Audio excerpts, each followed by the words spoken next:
James Carter stood in front of the gleaming glass building of Harrison Enterprises, feeling a mix of excitement and anxiety bubbling within him. Today marked the beginning of a new chapter in his career.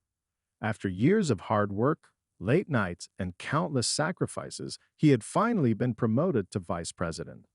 As a black man in a predominantly white corporate environment, this achievement felt monumental, not just for him, but for many who had come before him and fought for the opportunities he now had. He adjusted his tailored suit, the fabric feeling unfamiliar yet empowering against his skin. Taking a deep breath, he walked through the revolving doors, a sense of purpose guiding his steps. Inside, the office buzzed with activity, and the air was filled with the aroma of freshly brewed coffee. Colleagues greeted him with smiles and congratulations, their genuine excitement easing his nerves. James had always been aware of the subtle dynamics at play in the office. His accomplishments had often been overshadowed by skepticism, and he had learned to navigate the microaggressions that accompanied his success. Still, he was determined to prove himself in this new role. He had a vision for the company, a vision of inclusivity and innovation that he believed could transform the corporate culture. As he made his way to his new office, he passed by the glass-walled conference rooms where discussions about strategy and growth took place. He could see teams huddled together, exchanging ideas, but he also noticed something unsettling. In most of these rooms, the faces were predominantly white. The lack of diversity gnawed at him, a reminder of the challenges that lay ahead. James settled into his new office, a spacious room adorned with modern furniture and a large window that overlooked the bustling city below. As he set up his workspace, he couldn't shake the feeling that his promotion might not be welcomed by everyone. Mr. Thompson, his direct superior, had always been known for his old-school views and a reputation for favoring those who mirrored his own background. James had heard the whispers in the hallways, the side glances exchanged among some of the senior executives. They were subtle, but he could sense the skepticism in their tone when they spoke about his promotion.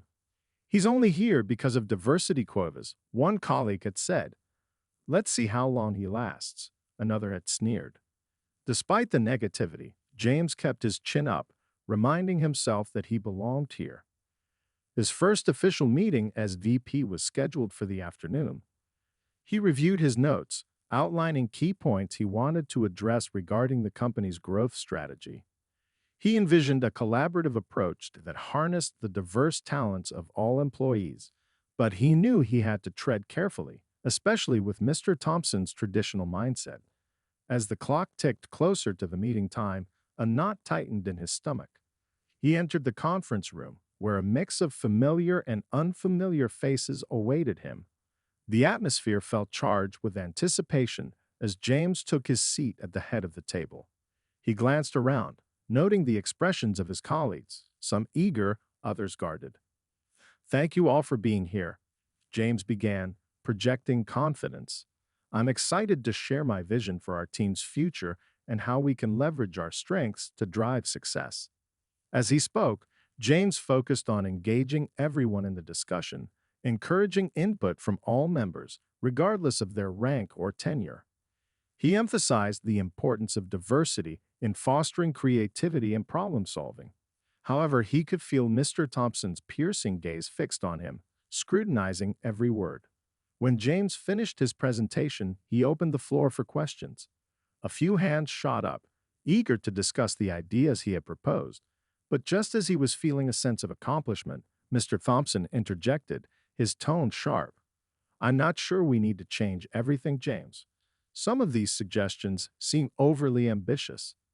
A hush fell over the room. James could feel the weight of the tension. He recognized the challenge in Mr. Thompson's words, a subtle undermining of his authority that echoed the sentiment he had encountered throughout his career. With resolve, James met Mr. Thompson's gaze, determined not to back down.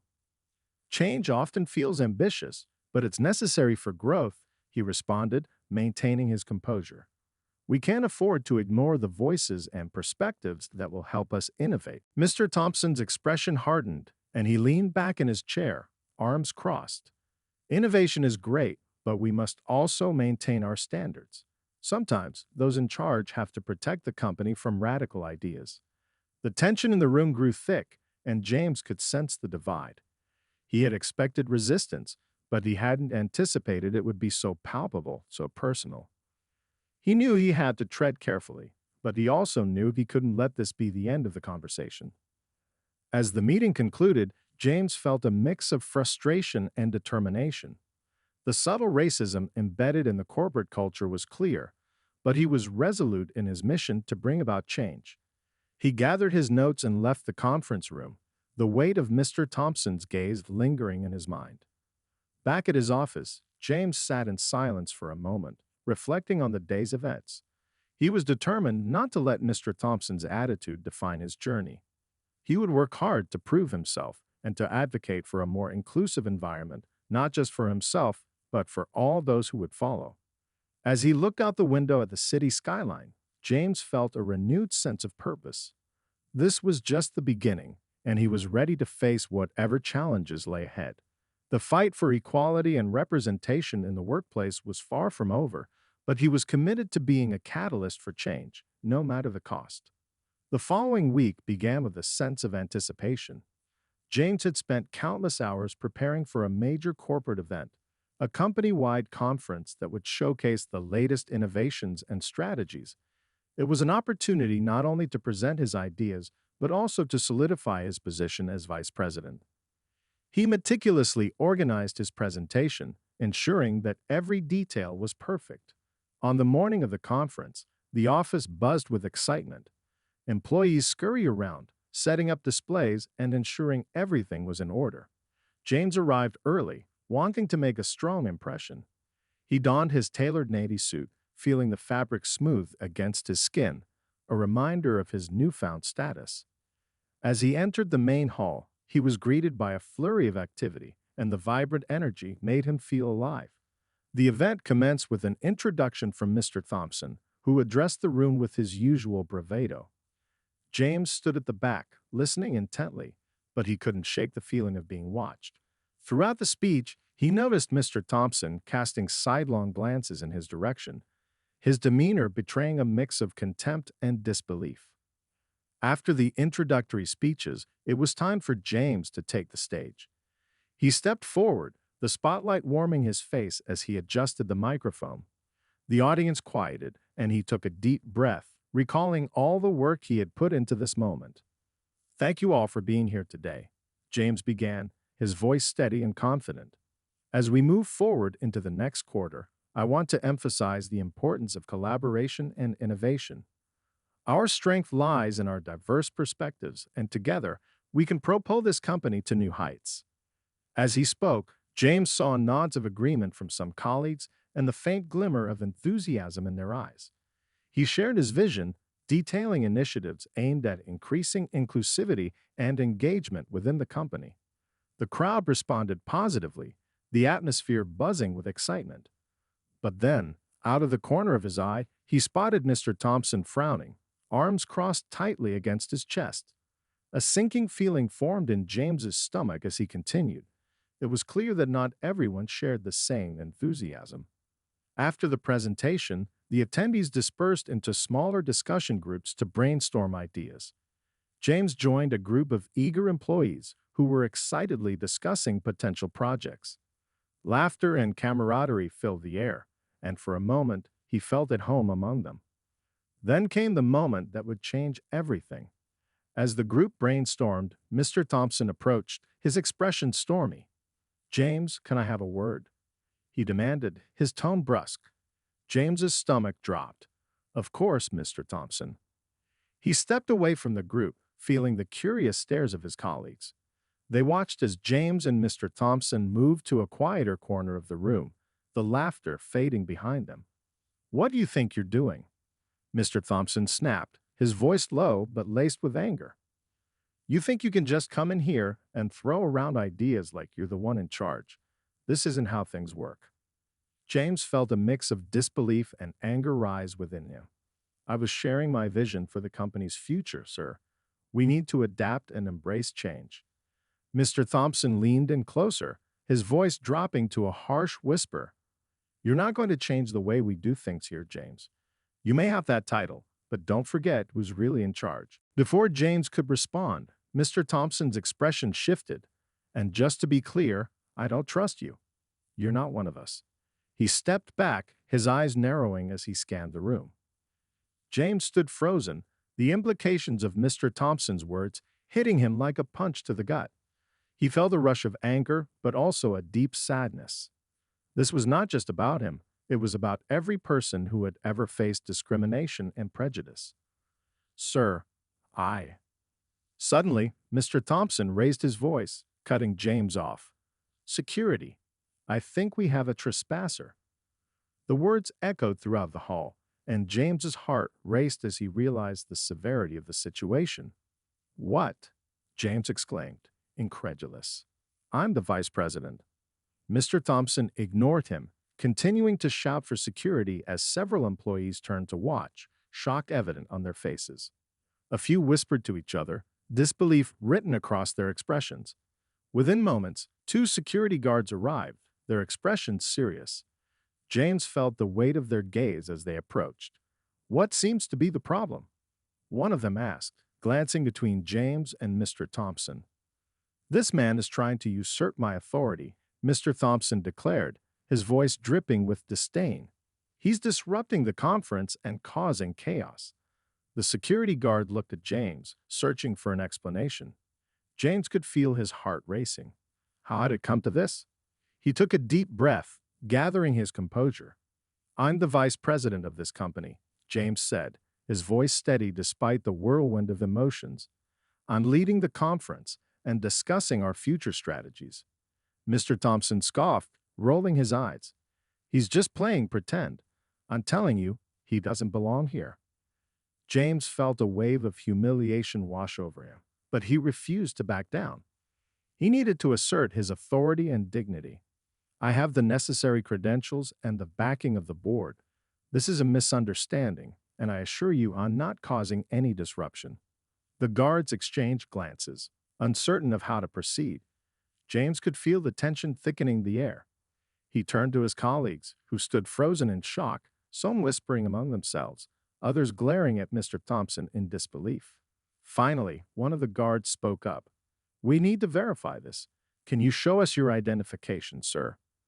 With a deep sigh, James reached into his pocket, retrieving his ID badge, which clearly displayed his name and title. He handed it over, feeling the weight of judgment in the room. As the guard examined the badge, Mr. Thompson's face flushed with anger. This is unacceptable. You're letting him walk all over you. The guard glanced back at James, confusion etched on his face. Sir, this confirms you are indeed the vice president. I apologize for the confusion. James felt a surge of relief but also anger. He turned to Mr. Thompson, his voice steady. This needs to be addressed. What you did was not just unprofessional, it was unacceptable. You cannot undermine my position because of your prejudice. Mr. Thompson opened his mouth to protest, but the guard shook his head. You'll need to discuss this with HR, Mr. Thompson. It's not appropriate to treat a fellow executive this way. With that, the guard stepped back, allowing James to regain his composure. The murmurs in the room grew louder, a mix of disbelief and support from his colleagues. James took a moment to collect himself, knowing that this incident would not only impact him, but the perception of diversity within the company. As the crowd began to disperse, James walked back to his group, their expressions a blend of shock and admiration. He could feel the camaraderie growing, the silent acknowledgement of the struggles they all faced. Though the incident had shaken him, it also ignited a fire within him. He would not let Mr. Thompson's actions define his role or his future. In that moment, James made a vow to himself. He would fight for respect, not just for himself, but for everyone who had ever been sidelined or silenced. This was not just a job, it was a battleground for equality, and he was ready to take a stand. The days following the incident were turbulent, echoing with whispers and murmurs that rippled through Harrison Enterprises. The fallout from James's confrontation with Mr. Thompson reverberated throughout the company, creating an undercurrent of tension that hung in the air like a storm cloud. While some employees rallied around James, others took sides, deepening the divide that had long existed in the corporate culture. James tried to focus on his work, diving into meetings and strategy sessions, but it was impossible to ignore the stares and hushed conversations that followed him. He felt like he was navigating a minefield, unsure of which step would trigger another explosion. He would catch colleagues exchanging glances whenever he entered a room, their expressions a mix of curiosity and apprehension. In the days that followed, James received a few encouraging messages from supportive colleagues, each one a small reminder that not everyone was against him. However, the overall atmosphere felt charged with skepticism. Some employees openly questioned whether he was truly qualified for his new role, suggesting that his promotion had been driven more by diversity initiatives than merit. One morning, as he entered the break room for coffee, James overheard a group of senior executives discussing the incident. He paused, trying to remain inconspicuous, but their words cut through the air like daggers. "Did you see how he handled himself? A real mess," one executive scoffed. "Just goes to show that some people can't handle leadership roles." Another chimed in, "It's embarrassing. He's only here because of quotas. We need someone who truly understands our culture." James felt his blood boil. He was determined not to let their words get to him, but it was difficult not to feel the weight of their judgment. As he poured his coffee, he forced himself to remain calm, taking deep breaths to steady his nerves. He couldn't afford to show weakness, not now. That afternoon, James met with his mentor, Sophia, the head of human resources. She was one of the few leaders in the company who genuinely believed in his potential and had always championed diversity. As he entered her office, he noticed the concern etched on her face. "James, I'm glad you're here," she said, motioning for him to sit. "I wanted to check in after everything that happened." "Thanks, Sophia. I appreciate it," he replied, grateful for her support. "But to be honest, it's been tough. I can feel the backlash from the incident, and I'm worried about the impact on my position." Sophia nodded, her expression serious. "I know this is difficult, but you have to understand that change takes time. People are resistant to it, especially in a company that has had a certain culture for so long. But you can't let their negativity define you." "I know," James replied, feeling the weight of her words. "But it's frustrating. I'm trying to bring new ideas to the table, and all they see is my race." "Have you considered addressing the team about what happened?" she suggested. "Transparency might help clear the air and show them that you're willing to confront these issues head on." James thought for a moment. It was a daunting idea, but he knew that ignoring the situation would only allow the toxicity to fester. "You're right. I need to take a stand." That evening, James crafted a message to his team, outlining a meeting for the following week. He planned to address the incident, share his experiences, and encourage an open dialogue about diversity and inclusion within the company. As he clicked send, a mix of fear and determination washed over him. This was a pivotal moment, and he hoped it would resonate with his colleagues. As the days passed, James prepared for the meeting, rehearsing what he would say in front of the mirror, trying to project confidence despite the nagging doubt in his mind. He knew he had to create a space for honest conversations, but the fear of backlash lingered. The day of the meeting arrived, and James entered the conference room to find a mix of familiar and unfamiliar faces. Colleagues filled the seats, some looking eager to engage, while others wore expressions of skepticism. He took a deep breath, the weight of the moment pressing down on him. "Thank you all for coming," he began, his voice steady despite the fluttering in his stomach. "I wanted to take this opportunity to address the recent incident with Mr. Thompson. I believe it's important for us to talk about what happened and how we can move forward together." A murmur of agreement rippled through the room, and James continued, sharing his experience of the confrontation and the emotions that followed. He spoke candidly about the impact of racism in the workplace, emphasizing the importance of fostering an inclusive environment. "I know that not everyone shares my perspective, and that's okay," he said, scanning the room. "But I believe we can all learn from this experience. We need to create a culture where everyone feels valued and respected, regardless of their background." As he spoke, he noticed some nodding in agreement while others looked uneasy. One of his colleagues, Sarah, raised her hand. I appreciate you bringing this up, James, but I have to say, I think some of us are just trying to do our jobs. It feels like there's pressure to agree with everything you're saying. James felt a mix of frustration and understanding. He had anticipated this response but had hoped for more support.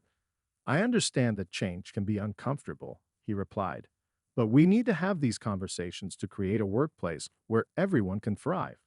Another colleague chimed in, but isn't it also possible that some of us might not agree with your approach? We have a certain way of doing things here. James took a deep breath, feeling the tension in the room escalate.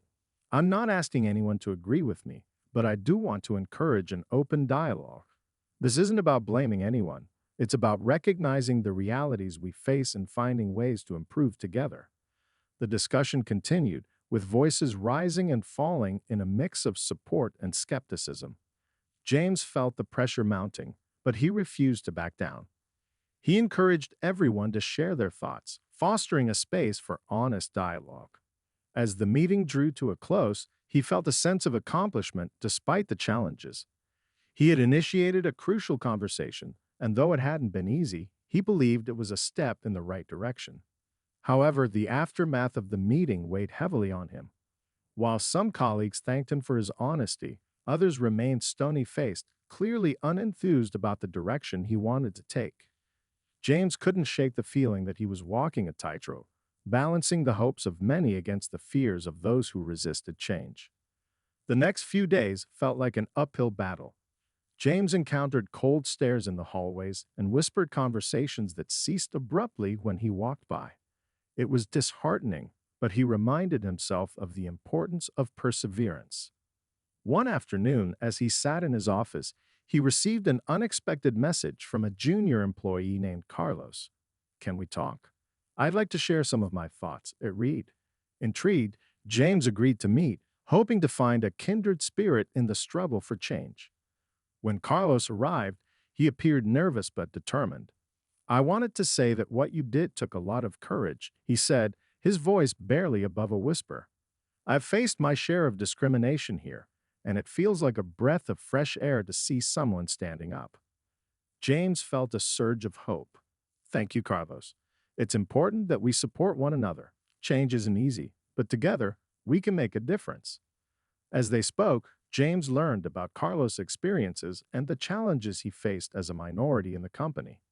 Their conversation opened the floodgates for ideas about how they could work together to foster a more inclusive culture. But as James left the meeting with Carlos, he couldn't shake the feeling of unease that lingered in the air. The struggle for acceptance and respect was far from over, and he knew that the journey ahead would be fraught with obstacles. Yet he felt more determined than ever to push forward, to break down the barriers that had long defined the culture of Harrison Enterprises. In that moment, James understood that this fight was not just for him. It was for everyone who had ever been marginalized or dismissed. He would continue to challenge the status quo, no matter how difficult the path ahead might be. And with allies like Carlos by his side, he felt a renewed sense of hope for what the future could hold. The weeks turned into a blur of meetings, discussions, and relentless determination. James had taken a bold step in initiating conversations about inclusivity, but the pushback had been more significant than he anticipated. Mr. Thompson's influence loomed over the company, creating an environment that felt suffocating at times. Yet James remained resolute. He was not just fighting for himself, he was fighting for a future where diversity could thrive within Harrison Enterprises. After several conversations with Carlos and other supportive colleagues, James decided to formally present a proposal to the leadership team, a comprehensive diversity and inclusion initiative. He envisioned workshops, mentorship programs, and a task force dedicated to addressing racial disparities within the company. It was a big undertaking, but James believed it was necessary. As he prepared his presentation, he felt a mix of excitement and trepidation. Would the leadership team embrace these ideas, or would they dismiss them as impractical? He knew that Mr. Thompson would likely push back, but James was ready for a fight. The day of the meeting arrived, and James entered the conference room with his head held high. He glanced around at the familiar faces of the leadership team, including Sophia, who offered him an encouraging nod. Mr. Thompson sat at the far end of the table, arms crossed, an expression of skepticism etched on his face. "Thank you all for being here," James began, projecting confidence. "Today, I want to discuss a proposal that I believe can transform our company culture for the better. It centers on fostering diversity and inclusion across all levels of our organization." He launched into his presentation, outlining the key components of his initiative. "First, I propose we implement mandatory diversity training workshops for all employees, focusing on understanding unconscious bias and promoting inclusivity. These workshops will be tailored to address the unique challenges we face as a company." As James spoke, he could feel the weight of Mr. Thompson's gaze boring into him. "And what's next?" Mr. Thompson interrupted, his tone condescending. "Are you suggesting we hold hands and sing Kumbaya?" James took a deep breath, refusing to be rattled. "No, sir. I'm suggesting we create an environment where everyone feels valued and respected. This isn't just about feelings. It's about improving our overall productivity and innovation." Mr. Thompson scoffed, shaking his head. "We've always operated under a merit-based system. Why should we change that?" "Because," James replied firmly, "a merit-based system that overlooks diversity is inherently flawed. Studies have shown that diverse teams outperform homogeneous ones. We need to be proactive about fostering an inclusive culture to attract and retain top talent." As James continued his presentation, he saw nods of agreement from some members of the leadership team, while others appeared unconvinced. He highlighted success stories from other companies that had embraced similar initiatives, demonstrating the positive impact on their bottom line and employee satisfaction. When he finished, there was a moment of silence. James could feel the tension in the room, the air thick with uncertainty. Then Sophia spoke up. "I think this is an important conversation to have, and I fully support James' proposal. It's time for us to take meaningful action." But before anyone else could respond, Mr. Thompson interjected. "This is nothing more than a distraction from our core business goals. We can't waste resources on feel-good initiatives that won't yield results." James's heart sank, but he steeled himself for the battle ahead. "With all due respect, Mr. Thompson, investing in diversity isn't a distraction. It's an opportunity. Our clients and stakeholders expect us to be forward-thinking. Ignoring this issue will only hurt us in the long run." The discussion quickly spiraled into a heated debate. Some executives expressed support for James's initiative, while others sided with Mr. Thompson, questioning the practicality of the proposal. The tension in the room escalated, voices rising as opposing views clashed. Finally, after what felt like an eternity, the meeting was adjourned without a resolution. James left the conference room feeling deflated, the weight of disappointment heavy on his shoulders. He had put everything into that presentation, and while he had garnered some support, it felt like an uphill battle against an entrenched mindset. In the following days, James's frustration boiled over. He met with Carlos and a few other allies to strategize their next steps. They discussed ways to build momentum for the initiative, considering how they could engage employees across all departments to foster a sense of collective ownership in the push for change. "What if we create a grassroots campaign?" Carlos suggested. "We could gather signatures in support of the proposal and present it to HR. If we can show there's widespread support, it'll be harder for them to ignore us." James nodded, feeling a spark of hope ignite within him. "That's a great idea. If we can mobilize enough people, we might be able to make a real impact." They spent the next week reaching out to colleagues, discussing the importance of the initiative and gathering signatures. To James's surprise, the response was overwhelmingly positive. Employees from various departments expressed their desire for change, eager to support a movement that would foster inclusivity within the company. On the day they planned to present the petition to HR, James felt a mix of nerves and excitement. They had gathered over 100 signatures, a clear indication that many employees believed in the need for a shift in the company culture. As they entered the HR office, James felt a rush of adrenaline. We're here to present a petition in support of the Diversity and Inclusion Initiative, he stated firmly, laying the signed documents on the table. The overwhelming response from our colleagues shows that this is an urgent need for our company. Sophia was present, and she nodded in agreement. I fully support this initiative, and I believe it's time we take action. The HR manager, Linda, examined the petition, her brow furrowing. This is impressive, but we need to take this through the appropriate channels. There will be discussions and evaluations before anything can be approved. James felt a flicker of frustration but understood the process. I appreciate that, Linda, but I urge you to consider the voices behind this petition. Change won't happen overnight, but we can't afford to wait any longer. Linda nodded, her expression thoughtful. I'll make sure this is prioritized in our upcoming leadership meeting. As they left the HR office, James felt a renewed sense of hope.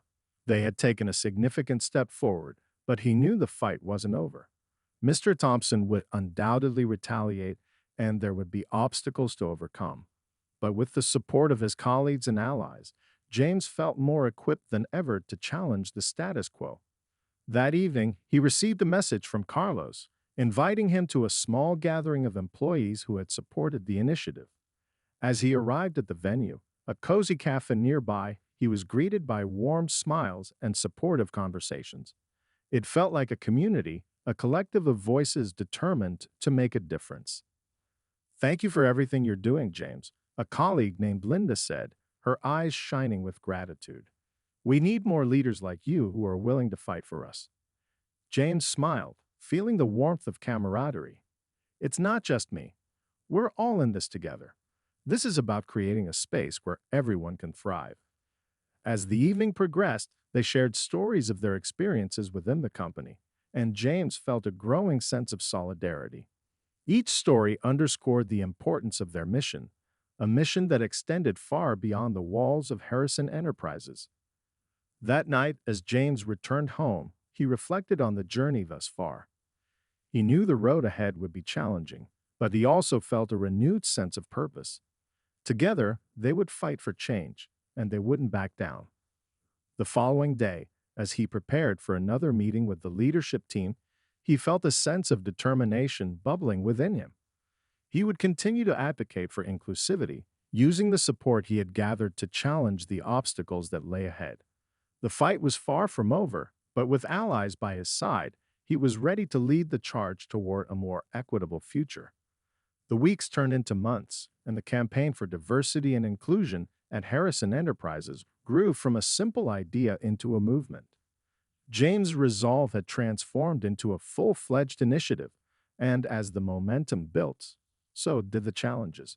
But he remained steadfast, surrounded by a growing coalition of colleagues who shared his vision for change. As the date for the leadership meeting approached, the atmosphere in the office buzzed with anticipation. James had secured a spot on the agenda to present the petition along with a detailed action plan for the Diversity and Inclusion Initiative. The support from employees had swelled, and he felt a surge of hope and responsibility as he prepared his final presentation. In the days leading up to the meeting, James worked tirelessly with Sophia and Carlos, refining their proposal and gathering data to back up their claims. They highlighted the positive impacts of diversity on innovation and financial performance, drawing on examples from other successful companies. The team was united, each member contributing their unique perspectives and expertise. On the morning of the meeting, James woke up early, feeling both excited and anxious. As he suited up, he glanced in the mirror, reminding himself of all that was at stake. He was not just advocating for himself, he was fighting for countless employees who had felt marginalized and unheard. Arriving at the office, he could sense the charged atmosphere. Colleagues exchanged nervous glances, their support palpable as they gathered in the conference room. James felt a wave of gratitude wash over him. This was more than a professional battle. It was a collective effort to create a workplace where everyone could thrive. When the meeting began, Mr. Thompson was notably silent, his demeanor unreadable. James took a deep breath, stepping forward to present his proposal. Thank you all for joining us today.